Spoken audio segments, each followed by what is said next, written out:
Power English. Welcome to the show, everybody. Hi, everyone. I'm Kristen Joe. And I'm Cameron Word. Hope you got some rest last night. I cannot see our listeners, but I like to assume that they are well rested. Yes. Cameron, you look well rested today. Oh, do I? Yeah. Oh, thank you. So if someone says, you look well rested, what does this mean? So well-rested means, of course, that it looks like you slept well. You do not look tired. Yes, it's the opposite. Right? Of you look tired. Right. Yeah. So looking well-rested is a good thing, of course. And you will see this sometimes, you know, after someone comes back from a vacation. Right. Oh, you look well-rested. Yeah. So it's actually a compliment in some ways. It's kind of like, oh, you look so refreshed. Yeah. You look recharged. Yeah. You look well rested. Right. Sometimes it's just like makeup, though. Yeah. You know, for like That my is job. so true. Like women often wear makeup every day. Many women do. Yeah. Men often don't. Right. But sometimes whenever I have like a filming and they do makeup. Yeah. And they take away the dark circles under my eyes. You look so well rested. Like, oh, I look so well rested. I've only had 2 hours of sleep. But I look like I slept. Oh, the miracle that makeup, you know. It's magic. It's magic. Yeah, it's makeup magic. It's true. Yeah, and then also for women too, and for men, but for women, like sometimes when I do a little something to my hair and put the makeup on, it's like, oh my gosh, you look great. You look great. It's the same. Yeah, it's the same. I just more makeup. I washed my hair. I always say, I just washed my hair. All right. So true. So, the perils of blue light. You look well rested. Now, we've talked about peril, meaning the dangers of blue light. Yes. So the subtitle, it's actually a good thing. So maybe they are doing something about not looking at your phone before going to bed. Yes. And that's why they look well rested. Okay. To get someone's attention, what does this mean? This means that their attention goes in that direction. So it makes them focus on something. Okay. Sometimes it's whenever something bad happens. Okay. Something dangerous. That's right. Those things always get people's attention. Right. Oh, here's a long one, but a very useful idiom. Yes. An ounce of prevention is worth a pound of cure. Okay, we'll talk more about that, but simply? It means it's better to stop something, to prevent it, to not let it happen. Yeah. Than for it to happen. Right. And then you have to fix it. That's it. Okay, we'll give you more examples in just a bit. Now, raise someone's concern. This makes you a little worried. You weren't worried, and now you're like, oh, wait a minute. This might be a problem. Okay. All right, to raise someone's concern. Let's see how all of these expressions are used in our power dialogue.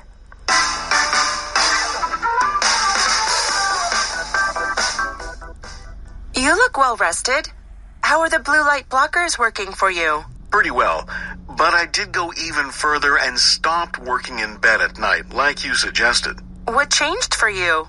My recent trip to the eye doctor got my attention. He said I had a bad case of dry eyes, and my vision has gotten worse. An ounce of prevention is worth a pound of cure. And there is no cure for blindness. Thanks again for raising your concerns. You're a good friend.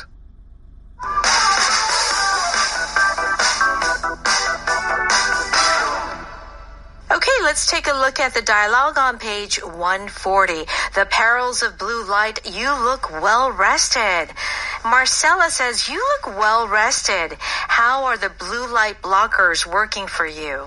Okay, and we've talked about a number of times, you know, this word blue light, and there is actually naturally blue light in the sun, right? But we're talking about some of the artificial blue light or that we get in the office, or just blue light, just solely blue light. Right. Yeah, blue light is blue light, from my understanding. Yes. The problem with blue light is not, did it come from the sun or did it come from the light bulb? It's It's coming from a light bulb at the time when it's not supposed to. There you go. Right? Okay. During yes. the day, of course, you know, like the sunrise and sunset, yes. it turns orange, right? Mm-hmm. That means the blue light is leaving. Our bodies are used to a natural, in the evening, blue light going away, and it's these unnatural sources that are keeping the blue light when it should already be gone. That's right. So having blue light in the evening, that's not natural. Right. That's why it's dangerous. Yes. Okay. So you have these glasses that are, blocking out the evening blue light from your room. And Antoine says, pretty well. But I did go even further and stopped working in bed at night like you suggested. Okay. So no more laptops, phone, in bed. Right. And Marcella says, what changed for you? What does Antoine say? My recent trip to the eye doctor got my attention. He said I had a bad case of dry eyes and my vision had gotten worse. Ah, okay. So, Antoine went to the eye doctor and something that he said got his attention. Yes. So to grab or to get someone's attention means what? It makes you focus on something. Mm-hmm. And the feeling is Antoine was thinking, my eyesight, it's fine. Yeah. It doesn't matter. Right. I'm a little tired, but it's okay. It's okay. But then the doctor said, no, this is serious. Yeah. And that is when Antoine started taking the issue seriously. He started focusing on things he needed to change. Right. He started paying attention. Mm-hmm. Okay. And why? Because the doctor said, you have a bad case of dry eyes. If do you know that song, A Bad Case of Loving You? No. You don't know that song? It's an old song. Is it an old I song? have a bad case of loving you. Okay.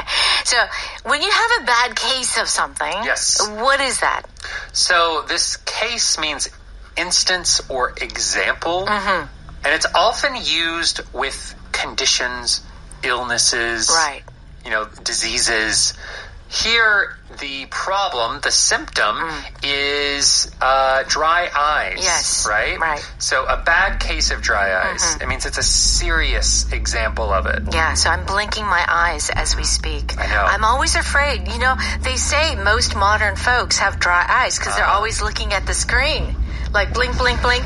Oh, right now we have this song coming out. I believe it's A Bad Case of Loving You. You see? I told you, yeah. Wow. Right. So, I love that. Thank you, JVP. Yeah. That's right. Yeah. So, bad case of the cough or bad case of The flu. All of those just means a serious case. Yeah. We often, this case is almost always used. Negative, we often say a bad case, a horrible case. Horrible case. And then you say the disease. It's true. Okay. So he's got a bad case of dry eyes, and if you have dry eyes, your vision gets bad. Yeah. That's why I hear a lot of young kids are losing their vision. Like, getting their vision is getting worse and worse. Right.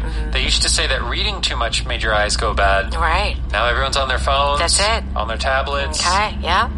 So what does Marcella say? An ounce of prevention is worth a pound of cure. Okay. And there is no cure for blindness. All right.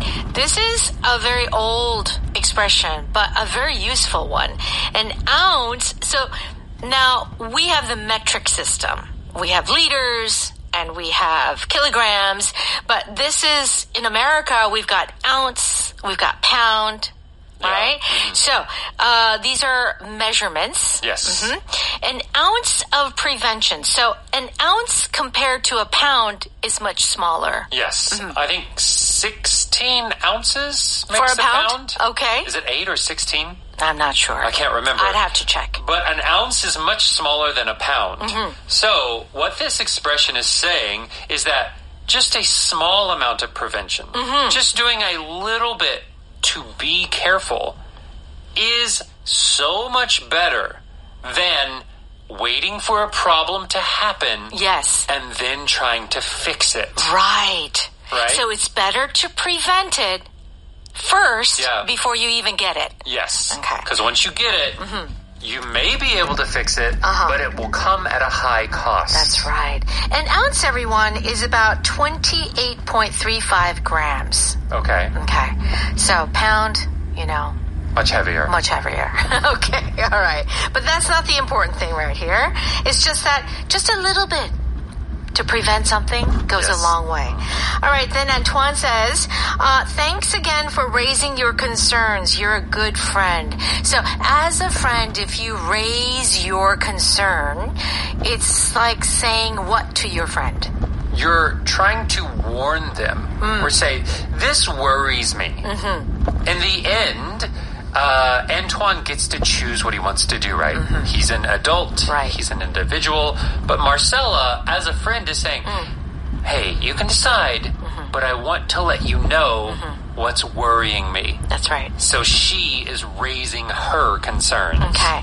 And this is it's a little formal, this expression, to raise concern. And we can sometimes hear it regarding maybe safety issues at a company that builds cars or, airplanes. I don't know. Right. But if you raise concerns about something, it's kind of like being, hey, everyone, I think we have a problem here. Yeah. Yeah, you're letting people know. Yes. All right, let's go ahead and listen to that one more time.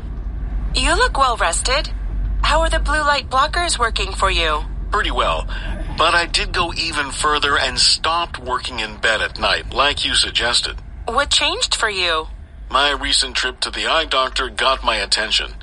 He said I had a bad case of dry eyes, and my vision has gotten worse. An ounce of prevention is worth a pound of cure. And there is no cure for blindness. Thanks again for raising your concerns. You're a good friend. Okay, so let's talk about this expression, get one's attention. It means basically if I'm trying to get Cameron's attention, I'm trying to say, hey, Cameron, trying to grab your attention, pay attention to me. Yes. Okay. Hey, how long have you been standing there? I've been trying to get your attention for 5 minutes. Okay. Someone's waving, hey, look here. I don't see you. Look over here. That's right. Trying to get your attention, and I don't see you. Right. Try to get the waiter's attention the next time you see him. Oh. It's, in Korea, we often say 사장님 or 여기요 to get the waiter's or the server's attention, right? Yes. Now, how would we approach this in America? Do you say, over here, excuse me? No, usually not. Usually. Okay. Yeah, if it's an emergency, something happened and you need their attention immediately. But usually when you get the waiter's attention, what I do is I just look at them until they look back at me. I just am constantly looking. Yeah, you're looking. Waiting for them, and then our eyes meet. Yes. And then you can kind of lift your hand.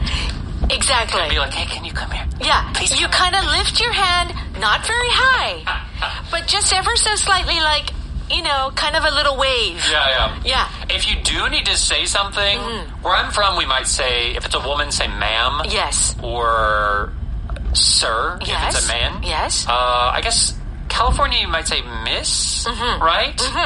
No matter how old the woman is, you would probably say, miss? Yes. Can you come and help us? Yeah. Or one more thing that you can do is if it's not your server, it could be any server that walks by and you could say, excuse me, could you get our, server? Yeah. Yeah, and then you can get their attention. Right. Yeah, this getting the attention is pulling something, making someone focus on something. That's it. Okay, very good. An ounce of prevention is worth a pound of cure. So a small effort to prevent something is much easier than trying to fix it later. Yes. Why are you taking so much vitamin C? I don't want to get a cold. An ounce of prevention is worth a pound of cure. When my son or anyone in the family gets sick, I'm double dose, triple dose, because I can't get a cold. Yeah, wear masks inside. Wear a mask. Gloves. Yeah, sleep early. All of those things. Put plastic on your door. Just like tape yourself in. Do not enter. It's really true. When this happens, I'm like, don't come near me. I really do that. Yeah. I can't afford to get sick. I know a lot of singers do that. Like like Celine Dion, Mariah Carey, like those huge celebrity singers. Yeah. They have people go into the hotels. Yeah. And clean the hotel room, like their own staff. Yeah. Because they don't want to touch anything and get a disease. They can't get sick. They can't get sick. I understand. I mean, it may seem like they're a diva, but you have to be. Right. Put on a jacket. It's cold outside. An ounce of prevention is worth a pound of cure. So, yeah. Putting on a jacket is a small thing. Yes. But it's better than catching a cold. Okay, very good. Raise one's concern means you are telling someone that you are concerned about an issue. Yes. Okay. Why did you raise your concern about the Anderson project? Because our deadlines are impossible. I just want management to know. Okay. So, if you are raising your concern about something in the office, you're saying, hello, you have to pay attention. This is important. Right. You're giving a warning. A warning. And it's often because you don't have the authority to change it yourself. Yes. So in this case, maybe you're telling the people above, hey, this is probably going to be a problem. Right. I can't make the decision, but from my viewpoint, this looks like it could be bad. Yeah, so please do something. Right. Okay. The general raised concern about troop movements along the southern border. So in times of a war, if you raise concern, a general raises concern, he's saying, we've got a problem. We need to do something. Yes. So the general, of course, is high up, but the American system, for example, the president has to make the final call. Yeah. He controls the troops, right? Right. So maybe the general is reporting above him. Saying, that's right. Hey, there's something coming up. Yeah, I'd like to do something, but I don't have the power, so please do something. Yeah. Raise concern. All right, if you have a bad case of something, it means it's a little serious of something. Yeah. You have a bad case of homesickness. Oh. I have a bad case of diarrhea. Okay, so you're sick. Yes. But you're really sick. Yeah. So if you say you have a bad case of something, it's just like double, triple the normal. More above average. Above average. Above average. Okay. All right. Do check out the Power Vocab on page 144, Blue Light. And make sure to stop by. 오디오 어학당. Yes. Pay a very small monthly fee, and you can have access to so many great programs on EBS Radio. Also, stop by Evening Special at what time? 6 p.m. tonight. Tonight. We'll see you there. Bye-bye. Have a great day.